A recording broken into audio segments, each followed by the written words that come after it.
Bonsoir madame, bonsoir monsieur, soyez les bienvenus dans ce nouveau numéro de Plaisir de lire, comme chaque mercredi après-midi sur Zouk TV.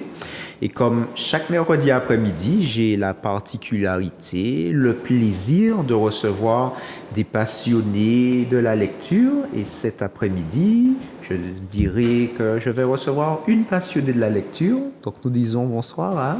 Bonsoir, je m'appelle Aurore Larcher. Je suis écrivain, j'ai écrit 3 livres chez Guittre et Daniel, aux éditions Guittre et Daniel, et j'ai mon nouveau livre qui vient de sortir, qui s'appelle « Écoute ton âme, elle te parle ». Vaste sujet. D'accord, Aurore soit la bienvenue sur Merci. Le plateau de Zouk TV. Donc, comme d'habitude, nous avons la possibilité souvent de voyager. Soit nous voyageons dans le temps, soit nous voyageons dans l'espace, ou soit nous voyageons en questionnant nos habitudes, notre façon d'être. Et je pense que cet après-midi, nous n'allons pas déroger à la tradition. Alors, peux-tu nous redonner le nom de ton ouvrage? Alors, ça s'appelle « Écoute ton âme, elle te parle ». Écoute ton âme, elle te parle. D'accord. Donc, j'ai cru comprendre, il y a aussi un sous-titre. Oui, alors le sous-titre, c'est accéder au pouvoir transformateur à travers les mythes et les symboles. C'est-à-dire qu'en fait, à travers ce livre, ce que je décris, c'est une évolution psychologique, philosophique de l'âme depuis qu'on est né jusqu'à notre mort. Et si on passe l'ensemble de ces étapes de manière tout en sagesse, on peut arriver au seuil de sa mort sans peur, en étant tout à fait bien, parce qu'on a passé l'ensemble des étapes, des épreuves de la vie. Alors peut-être qu'avant d'expliquer mon livre, je vais peut-être me présenter. Il n'y a pas de problème, nous sommes là pour ça. Alors, donc, j'ai travaillé pendant 16 ans dans le nucléaire. J'étais responsable de la performance des installations et de la communication sur la sûreté nucléaire. Donc, rien à voir avec un livre sur l'âme. Et je m'occupais donc de choses très carrées, très conventionnelles, très procédurières. Et j'ai eu un souci de santé. J'ai pas pu marcher pendant 2 ans. J'ai une famille avec 4 enfants. Et mon mari, qui est martiniquais, moi, je suis d'origine réunionnaise. Mon mari, qui est martiniquais, on a décidé de venir en Martinique parce que moi, je ne pouvais plus exercer mon métier.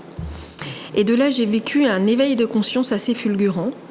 Alors, autant vous dire qu'un éveil spirituel très particulier, que je décris d'ailleurs dans un de mes livres, La conscience éveillée. Et cet éveil-là a complètement bouleversé ma vie. C'est-à-dire que moi qui ne croyais pas du tout à quoi que ce soit, j'étais extrêmement rationnelle, je me suis retrouvée à être obligée de ressentir autre chose. Et de là, je me suis mis à écrire.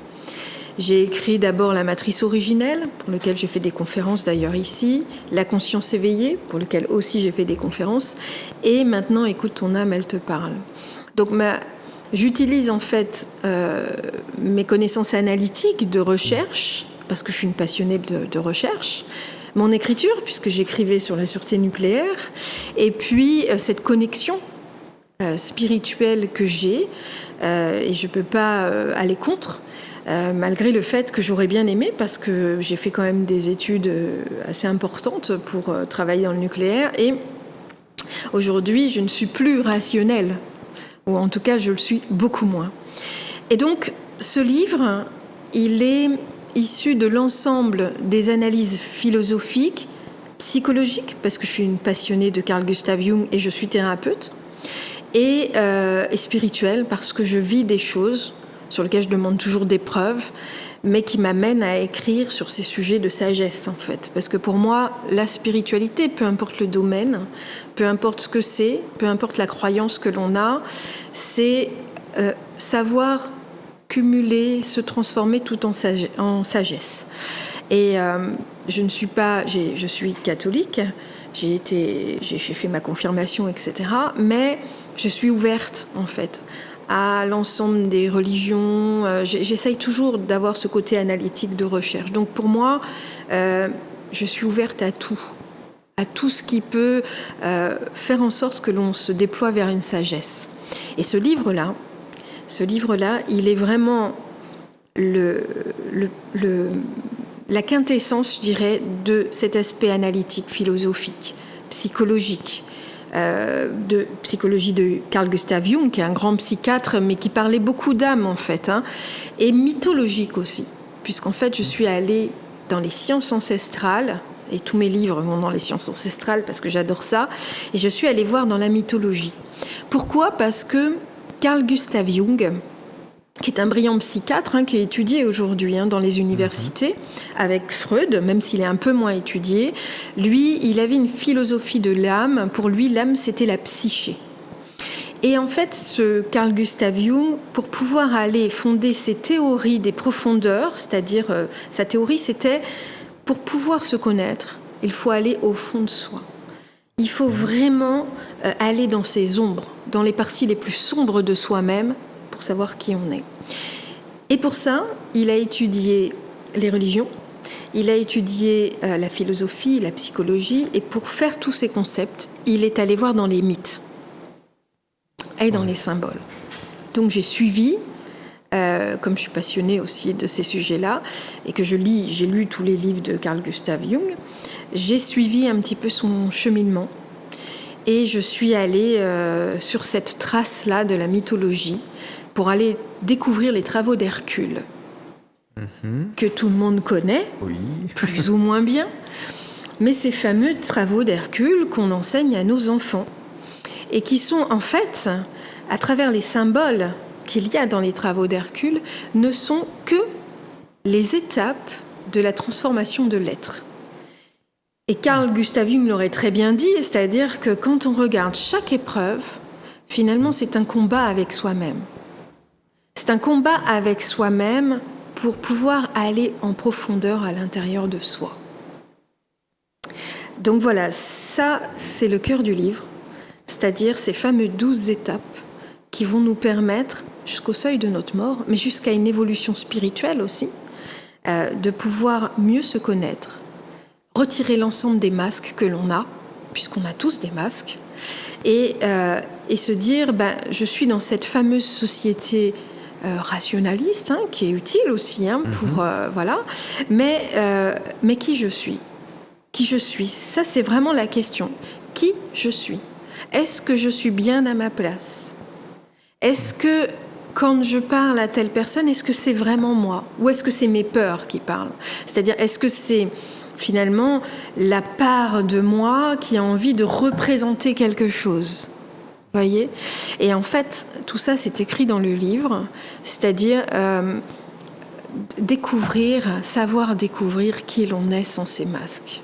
Et ça fait partie d'une des étapes. Alors, cette passion pour la psychologie, elle t'est venue comment ? C'est suite à ton souci de santé ou bien tu avais déjà ce... Alors, en fait, je crois que j'ai toujours été passionnée depuis petite, mais je ne le savais pas. Parce que à 10 ans à peu près, je me souviens avoir ouvert un livre de Freud qui devait traîner dans la maison, qui est assez difficile quand même, Freud. Oui, surtout à 10 ans. Ouais. Et j'avais trouvé ça mais vraiment intéressant. Je m'étais dit, mais c'est pas bête, c'est intelligent. Et ça j'avais beaucoup aimé. Puis de fil en aiguille, les parents veulent qu'on fasse des études d'ingénieur, enfin bon voilà. Donc de fil en aiguille, j'ai suivi le chemin que les parents souhaitent que l'on ait, c'est-à-dire travailler à l'école, trouver une voie et avancer. Et donc j'ai complètement laissé la psychologie, mais je dirais que même quand je travaillais dans le nucléaire, j'avais cette dimension humaine. J'étais manager, membre d'un CODIR, mais du coup je me sentais pas très à l'aise en fait dans ce milieu-là, parce qu'il y avait une part de moi qui n'était pas totalement carrée et qui ne manageait pas du tout de la même manière que les autres. Et donc les gens qui travaillaient avec moi étaient très heureux, mais par contre je dirais que dans l'ensemble d'un management classique, je détonnais en fait, puisque j'étais vraiment dans le management humain, qui est peut-être maintenant quelque chose qui est en train d'arriver d'ailleurs. Donc voilà, et au fur et à mesure, en fait, quand j'ai eu ce problème de hanche et que je n'ai pas pu marcher, il a fallu que je reste quand même 2 ans à rien faire. Donc 2 ans, c'est extrêmement long. Et pendant ces 2 ans, je n'ai pas eu d'autre choix que de rentrer à l'intérieur de moi. Donc c'est ce que j'ai fait. On est parti vivre en Martinique. Je savais toujours pas ce que j'allais faire, parce que j'avais des béquilles, hein, je pouvais pas marcher encore en arrivant. Et puis je me disais, mais je vais même pas pouvoir être consultante, ou je pourrais pas, parce que je peux pas marcher. Donc surtout en Martinique, c'est quand même plus compliqué. C'est pas comme à Paris où voilà, où faut prendre les transports. Là, c'est compliqué. Ouais. Et donc je me suis dit, on va laisser la vie faire. Et j'ai eu cet éveil de conscience très particulier, mais vraiment très particulier. Et je crois que ça m'a totalement changé mon état d'esprit.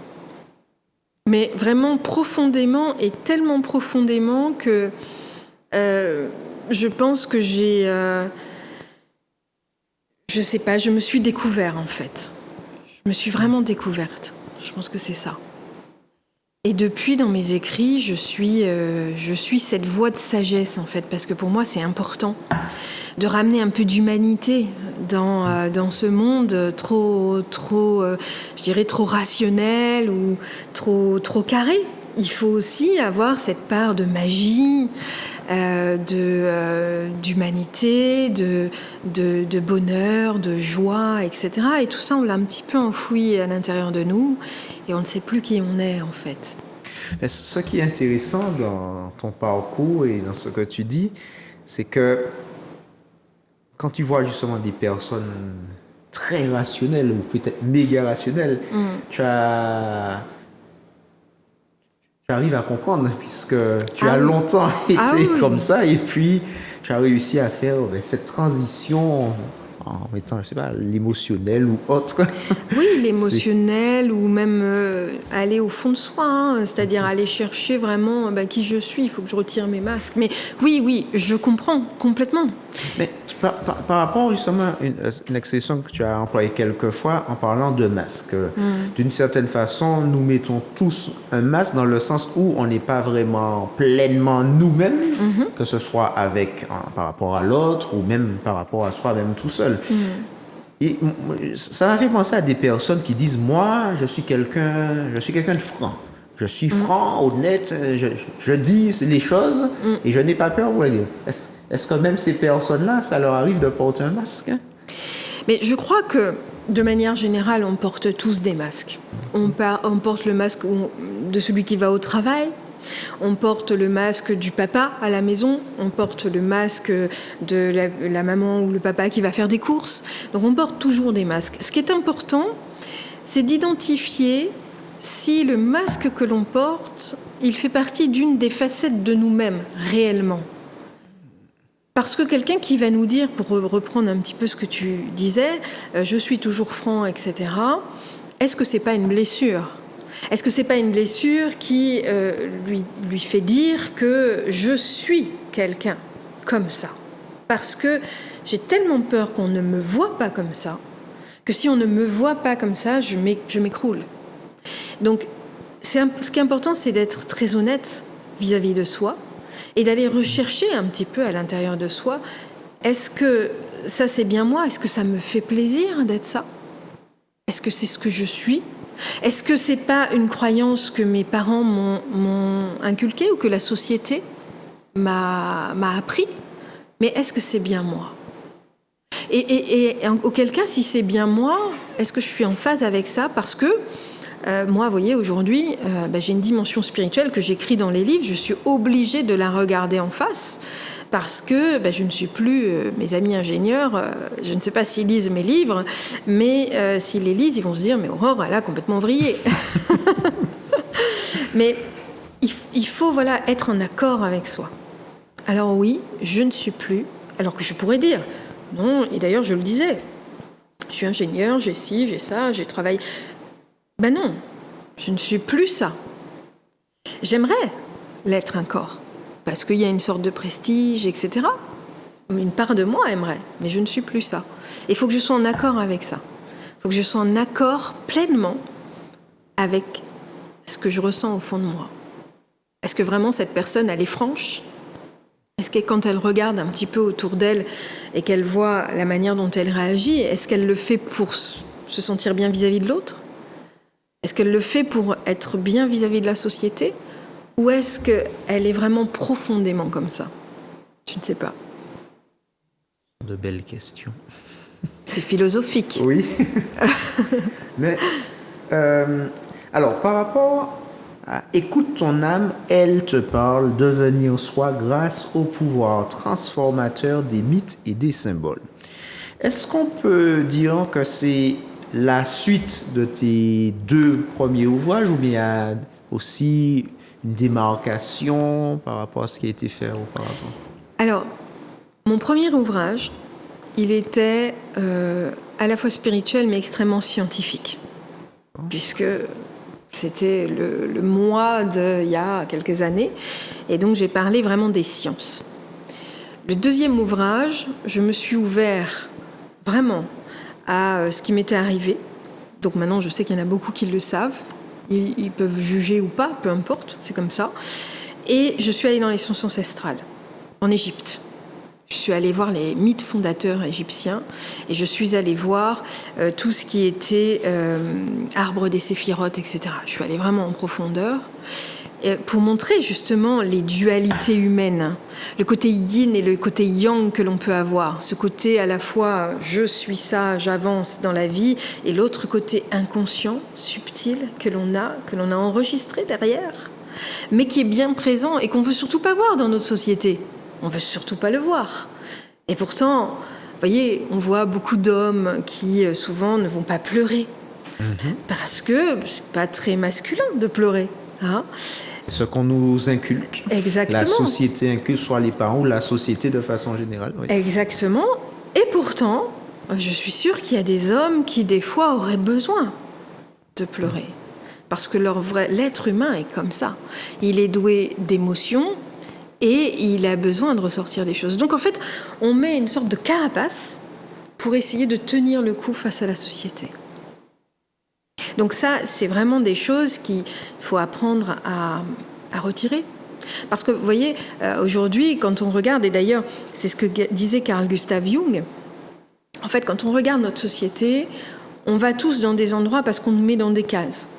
Sauf qu'en fait, est-ce qu'on est dans la bonne case par rapport à la personne que l'on est ? On est tous différents. Est-ce qu'on est dans la bonne case ? Et c'est vraiment la question. Alors, on est obligé de faire avec la société. Par contre, la question, c'est est-ce que si j'apprends à me connaître moi, si j'apprends à savoir qui je suis, est-ce que je vais rester là ? Mais là, c'est la sécurité. Mais apprendre à être soi, c'est apprendre à être heureux. C'est apprendre à être en paix avec soi. C'est apprendre à faire des choses qui nous font plaisir. C'est peut-être un ingénieur qui va être là et qui va devenir peintre. Vous allez me dire, là, c'est un peu compliqué.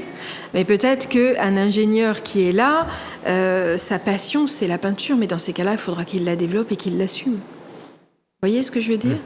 La société nous force à être quelqu'un. Et ça n'est peut-être pas nous. Je ne dis pas qu'il faut totalement bousculer la société et arrêter de faire ce qu'on fait. Mais je dis simplement, prenons ce temps de nous trouver. Et ce cheminement-là, il est dans le livre. Apprendre à avoir des émotions, identifier les croyances limitantes, identifier les croyances qui sont issues de nos parents, qui nous ont inculqué telle et telle chose, mais qui ne nous correspondent pas. Identifier les croyances de la société, qui ne nous correspondent pas non plus, mais pour lesquelles on peut en prendre quelque part et pas d'autres. Pouvoir ressortir ses émotions, savoir qui on est grâce à ses émotions. Ça, c'est tout simple, mais les gens ne savent pas. Quand il y a une colère, par exemple, savoir pourquoi on est en colère. Qu'est-ce qui se cache derrière ma colère ? Est-ce qu'il se cache une peur ? Une blessure ? Pourquoi je suis en colère ? C'est ça, tout ça, c'est ce cheminement-là que je propose. Et c'est ce cheminement-là qui est inscrit dans les travaux d'Hercule. Toute cette ouverture à soi. Et cette ouverture qui va beaucoup plus loin, puisque je vais dans un monde beaucoup plus spirituel, à partir du 6e travail, c'est se réaligner avec la nature. Se réaligner avec tout ce qui est le vivant Et le vivant, c'est vraiment... Je veux dire, on n'est rien. Si on regarde par rapport à l'univers, on n'est rien. On n'est que des toutes petites fourmis, mais même pas. Vous voyez ? Bon, on se donne une importance, mais on n'est rien, en fait. Hein. Et tout le vivant, les arbres, aujourd'hui, scientifiquement, on sait que les arbres ont une conscience. J'ai entendu il n'y a pas très longtemps que, ça y est, ils savaient que les insectes avaient une conscience.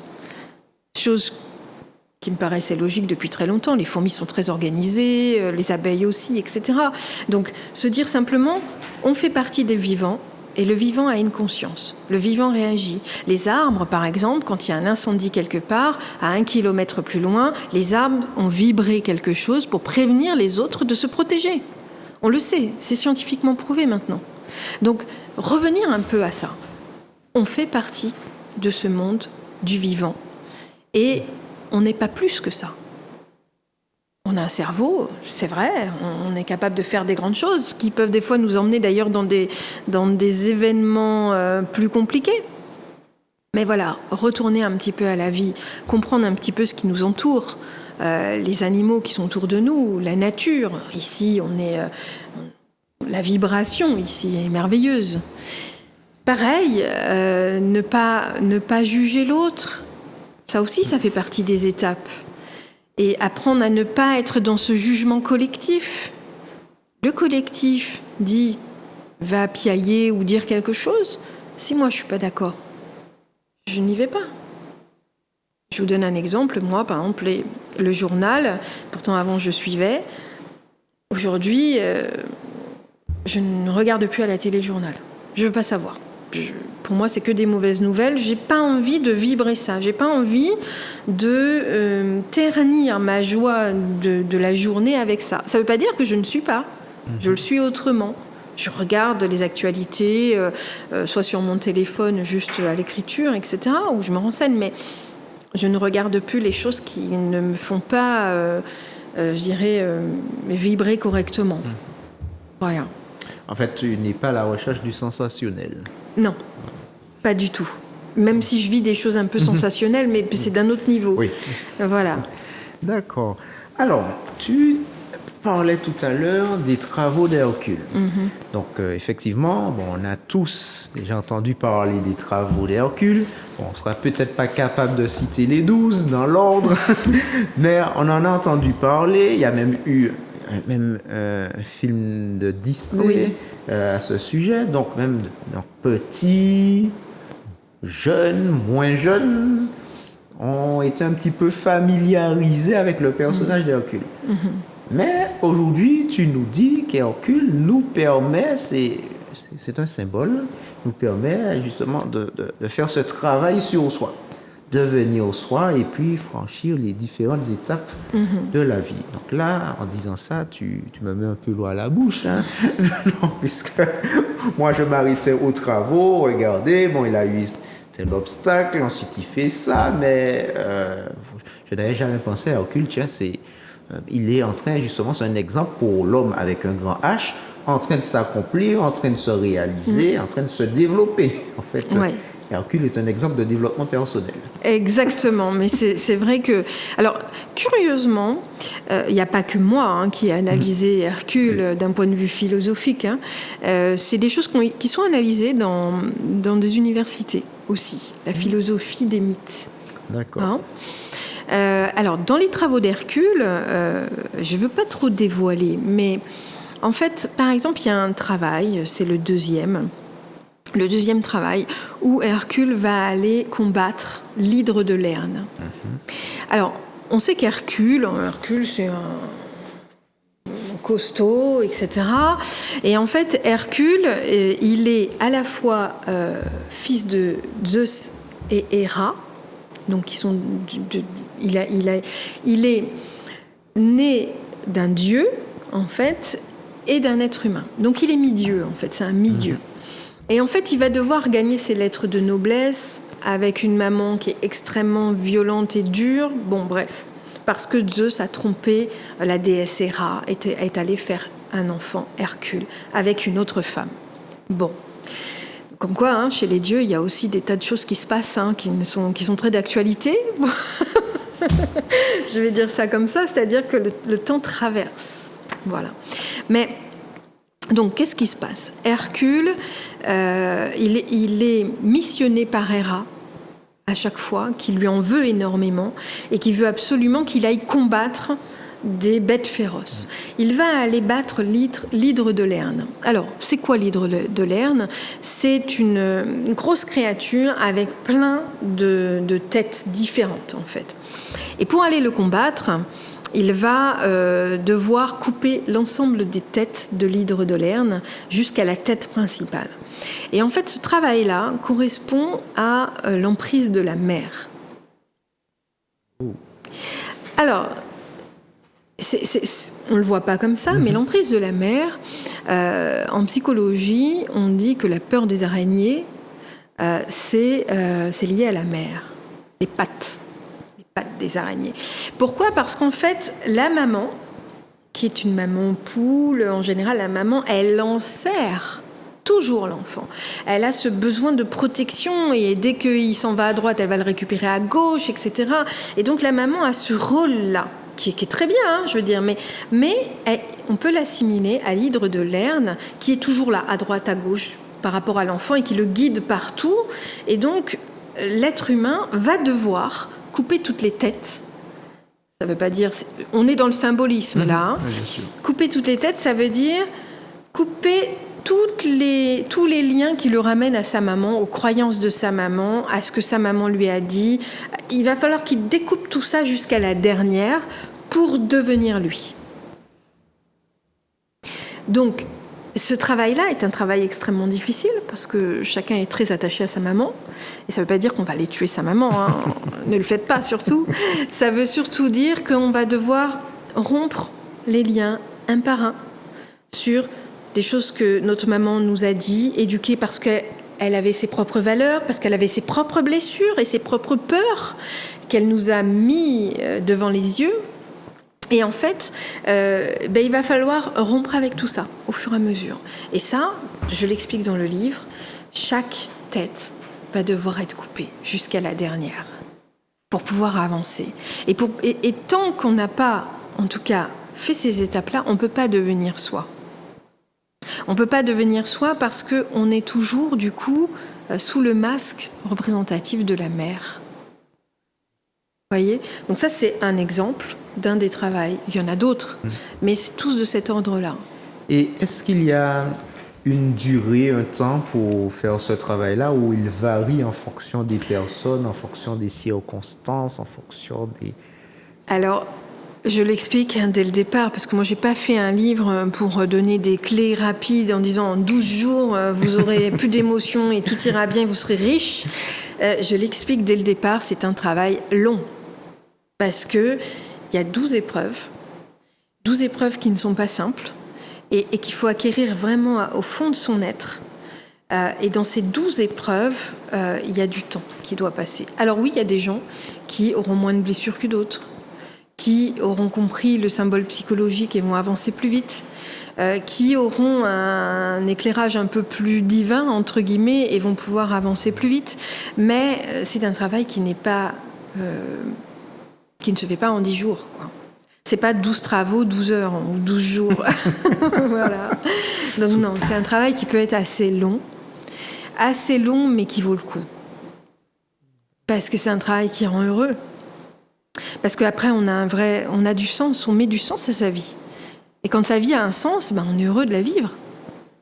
Vous voyez, moi, ma vie a du sens aujourd'hui. Je suis écrivain, je suis thérapeute, j'aide les gens. Ça me fait énormément plaisir. Je pense que j'étais faite pour ça depuis petite. Je ne le savais pas. Et depuis que je me suis découvert, je fais ça. Je gagne ma vie nettement moins bien qu'avant. Puisqu'avant, j'étais quand même dans une grosse société, etc. Mais je suis heureuse. Je suis heureuse parce que je fais ce que je fais, je le fais avec plaisir, à mon rythme. Et ça me plaît et ça me convient très bien comme ça. Et j'ai appris à lutter contre mes démons, et je lutte encore contre mes démons, qui peuvent être... Moi, je suis assez perfectionniste, j'étais dans la perfection des installations, voilà. Donc, je lutte contre ça. Et je suis des fois encore en lutte, mais là, je m'écoute, je dis, t'es revenu, on en parle. On en parle de cette lutte. Donc, tu n'as pas encore fait ton 12e travaux? Non, je ne suis pas arrivée au 12e travail. Je ne suis pas arrivée au 12e travail. Mais vous savez, quand j'écris mes livres, et ça c'est quelque chose que je ne disais jamais avant. Quand j'écris mes livres s'écrivent en 2 mois. Des fois 1 mois et demi, 2 mois. Il y a une part de recherche, puis il y a une part d'écriture. Je l'écris comme ça, très très vite, ça rentre, ça, voilà. Et donc, pour moi, il y a une autre part aussi qui écrit. Il n'y a pas que moi. Enfin, il y a moi, mais il y a aussi une inspiration qui est assez étrange, hein, parce que des fois, je relis et je dis, c'est moi qui ai écrit ça, j'ai bien écrit. Mais il y a une inspiration, même si je fais des recherches, bien sûr. Il y a toutes les parts de moi qui s'activent au moment où j'écris, mais j'écris très très vite. En 1 mois et demi, tous mes livres ont été terminés. J'appelle mon éditeur, il me dit « Ah non, on ne pourra pas le sortir avant 1 an. » Je dis « Bah non, mais moi, il est fini. » Donc, En fait, tu t'enfermes et tu ne sors pas, c'est ça? Non, pas vrai. En fait, c'est la nuit. Souvent, c'est la nuit qui m'a... Souvent, mes livres, c'est du jour au lendemain, c'est « Ça y est, je vais écrire. » Et alors là, plus personne ne peut me déranger dans la famille. Ils savent que pendant 1 mois et demi, 2 mois, je suis enfermée. Donc je me mets dans ma chambre, je ne fais qu'écrire, au kilomètre. Je poursuis avec des recherches, je regarde si c'est bien cohérent, parce que j'aime bien la cohérence.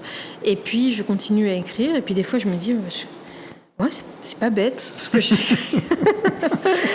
Voilà. Donc voilà, je pense qu'il y a une part d'écriture...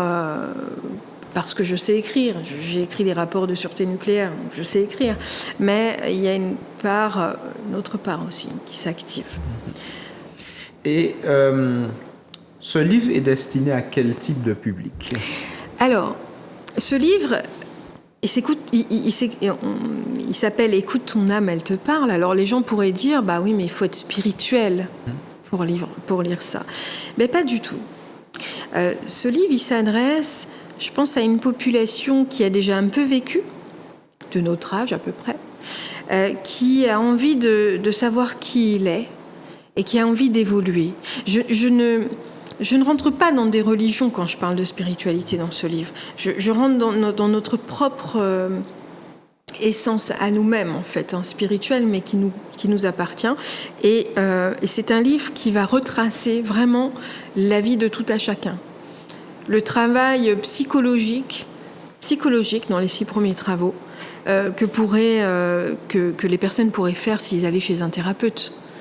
Donc je retrace un petit peu ce travail-là à travers finalement les 12 travaux d'Hercule. Après, il y a une avancée plus spirituelle. Mais je crois que chacun d'entre nous, on a vécu des choses. Et je pense encore plus en Martinique qu'ailleurs. Parce qu'ici, il y a quand même... quelque chose de différent, une vibration un petit peu différente. Je crois que chacun d'entre nous sait qu'il y a autre chose, mis à part quelque chose de très rationnel. Il se passe autre chose. Mais on l'a mis de côté, parce que dans ce monde rationaliste, on l'a mis de côté. Mais à un moment donné, il faut retrouver ces valeurs-là. Alors, sans se bercer d'illusions ou sans aller dans des croyances trop dures, mais il faut commencer à regarder un petit peu ce monde-là, qui est un monde subtil, dans lequel il y a ce qu'on appelle des synchronicités, qui ont été étudiées par Carl Gustav Jung. Carl Gustav Jung, il disait que quand la vie te parle, quand il y a des synchronicités, c'est que tu es sur le bon chemin. Et c'est vrai. Moi, je le vois tous les jours. Quand on observe la vie, la nature, tout ce qui se passe autour de nous et qu'on demande, on a des réponses. Et on a des synchronicités. Et Jung, qui est quand même assez brillant, sur lequel il y a des tas de théories qu'il a sorties qui sont appliquées par des thérapeutes. Mais lui, il y croyait dur comme fer. Lui, il apprenait ça. Il a expliqué que les synchronicités font partie de la vie. À partir du moment où vous êtes sur le chemin, les synchronicités arrivent. Par contre, quand vous n'êtes pas sur le chemin, là, il y a des tas de choses qui nous bloquent. C'est comme si... mais pourquoi je ne peux pas aller là ? Parce qu'on n'est pas sur la bonne voie. Tout simplement. Donc voilà. Et comment Jung, il définit la synchronicité de façon... Est-ce qu'il y a un moyen de l'expliquer simplement pour nos téléspectateurs? Alors, En fait, la synchronicité, elle est définie par le fait que tout nous amène à un objectif précis. On a choisi une voie. Vous savez, c'est comme un GPS. Vous voyez, on met son petit GPS pour aller à Fort-de-France. Et puis notre GPS, lui, il va tout droit. Il connaît la meilleure route, etc. Mais si nous, on dit « Ah non, mais moi, je ne veux pas aller là. Je vais d'abord passer là parce que j'ai quelque chose à faire ici. » Le GPS, il fait « Non, vous revenez sur votre chemin, vous revenez. » Mais c'est exactement la même chose. Donc là, il n'y a pas de synchronicité. Par contre, quand on revient sur le chemin, là, tout est fluide. La route est fluide. Tout va bien, on arrive très vite. La synchronicité, c'est un peu ça. C'est quand on est sur cette route fluide, on a cette impression d'être tranquille et que tout sur notre chemin montre que tout va bien. Le GPS ne fait pas bip bip. Vous voyez ce que je veux dire ? Il y a d'autres images, mais je dirais que à partir du moment où vous trouvez que la route est fluide et que vous voyez les synchronicités de la vie, alors moi, les synchronicités de la vie, ça peut être la nature, hein. Ça peut être la nature, ça peut être une lecture, ça peut être je sais pas où j'en suis dans ma vie, bon je vais lire ça, puis je le lis et ça m'éclaire, c'est ça que je dois faire. Ça c'est une synchronicité, vous voyez, et donc Carl Gustav Jung le définit comme ça, comme quelque chose qui nous amène, comme si on avait une petite voie qui nous amène vers ce chemin qui est le nôtre. Et quand ça fait bip bip, c'est pas bon. Même si on croit que c'est le meilleur chemin. Je veux aller sur ce chemin-là parce que là, je vais gagner plein d'argent. Mais si c'est pas là le chemin, ça va faire bip. Et là, on sera obligé à un moment, au prix de choses assez difficiles, de revenir. Est-ce qu'on arrive à se rendre compte que ça fait bip en question? Oui. Il faut peut-être du temps pour se rendre compte que c'est un bip. Voyez, par exemple, il y a des bips qui sont assez clairs. Quand dans notre vie, on a des étapes douloureuses et difficiles qui se reproduisent à chaque fois. Par exemple, il peut y avoir des personnes qui vont rencontrer des hommes ou des femmes et qui vont à chaque fois se retrouver dans des situations complexes et difficiles et ils ne comprennent pas pourquoi, ça fait 4 fois que c'est la même situation. Là, c'est la vie qui fait bip, qui dit « Alors là, tu n'as pas compris le chemin. Tu vas toujours vers les mauvaises personnes parce que tu n'as pas guéri quelque chose ou parce que tu n'as pas compris que ça n'est pas la voie d'aller vers ce type de personnes-là et qu'il va falloir que tu comprennes quelque chose chez toi pour pouvoir avancer. » Ça, c'est un bip. Vous voyez ? Oui. Donc, à chaque fois, mon patron, ou à chaque fois que j'ai un patron, à chaque fois, je sais pas, je me fais déplacer dans tel endroit et je n'arrive pas à évoluer dans mon travail. Là, c'est un bip. C'est, bon, qu'est-ce que je fais qui ne convient pas ? Pourquoi je ne suis pas sur le bon chemin ? Parce que là, ce n'est pas le bon chemin.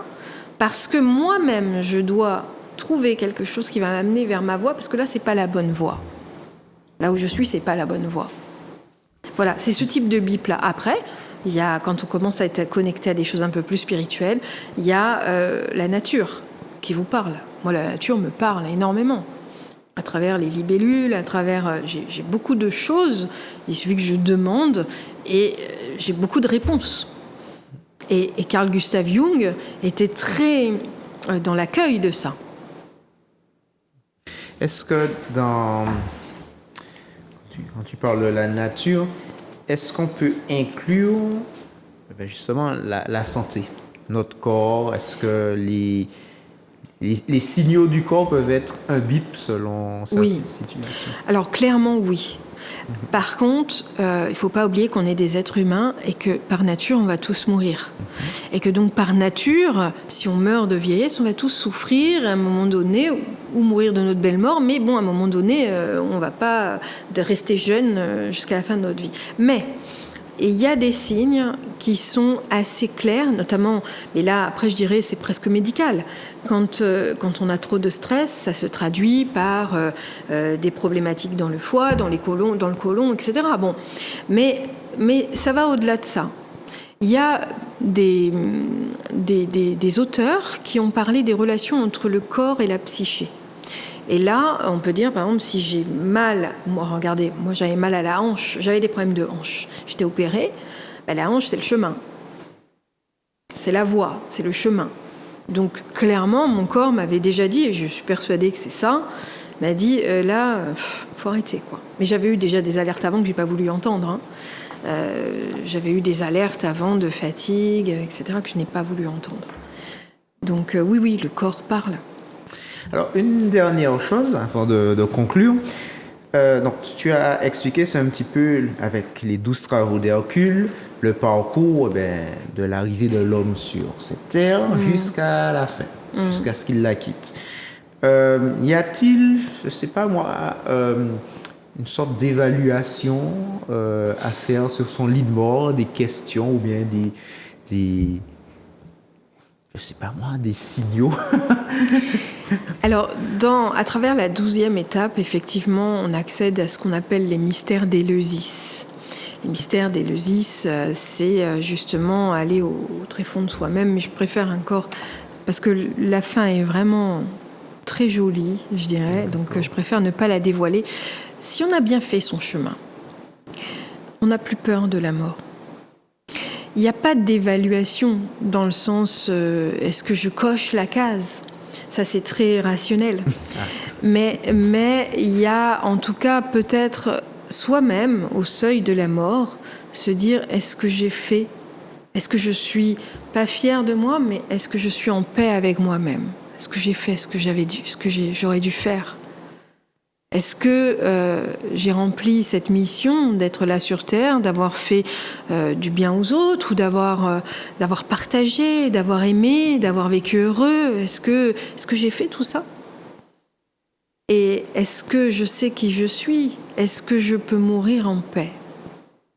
Et oui, c'est pas une évaluation, mais c'est juste se dire je peux partir. J'ai fait ce que je devais faire. Et je crois que quand on arrive au seuil de la mort et qu'on en est là, je pense qu'on part serein. La mort fait toujours peur. Mais à partir du moment où on traverse ces 12 épreuves d'Hercule, on prend aussi conscience de cette dimension. Et plus on prend conscience de cette dimension, moins la mort fait peur. Parce qu'on sait que ça n'est qu'un passage. Et donc, à partir du moment où ça n'est qu'un passage, on peut juste, sans s'évaluer, mais dire, bon, j'ai fait mes expériences. J'ai appris à grandir de mes expériences. Je suis devenue quelqu'un qui a compris. Parce que vous savez, l'âme, ça se trouve, l'âme, elle ne vient ici juste pour savourer la vie et les expériences de la vie, qu'elles soient bonnes ou mauvaises. Si on peut considérer que l'âme, quand elle n'est pas dans le matériel, ne ressent rien, on peut se dire qu'une épreuve difficile ou une bonne épreuve est toujours une expérience magnifique pour l'âme. Donc, c'est un peu le sens, quelque part, aussi de ce livre. D'accord. Merci beaucoup, Aurore. Merci beaucoup pour ce début de parcours que nous avons pu faire avec toi. Alors, est-ce que tu peux nous redonner le nom de ton ouvrage, s'il te plaît ? Alors, ça s'appelle « Écoute ton âme, elle te parle ». C'est aux éditions Guy Trédaniel et c'est disponible chez tous les revendeurs. En Martinique, ça arrive un peu plus tard, mais ça arrive. Et sinon, sur Internet. Et aussi, je vais faire une conférence le 16 juin à l'ex-conseil général. C'est organisé par la bibliothèque Schellcher et je parlerai de ce livre lors de cette conférence. En tout cas, merci beaucoup, Aurore. Dorénavant, je ne verrai plus le Hercule Héraclès de la même façon. J'ai lu plusieurs fois l'histoire, mais la prochaine fois, ce sera un autre regard. Exactement. Je pense que ça va changer le regard de beaucoup de monde. En tout cas, si comme Aurore, vous souhaitez venir sur le plateau, nous présenter, je crois, un ouvrage que vous avez écrit ou un coup de cœur que vous souhaitez partager avec nous, c'est possible. Il suffit de composer le numéro qui s'affiche à l'instant, à savoir le 06 96 19 41 13, et nous nous ferons un plaisir de vous recevoir sur le plateau de Zouk TV. Aurore, merci beaucoup. Avec plaisir. Merci, chers téléspectateurs, pour l'honneur que vous nous avez fait de nous accompagner. Et j'espère que vous aussi, vous verrez Hercule différemment. Je vous souhaite une bonne fin d'après-midi et je vous dis à très bientôt.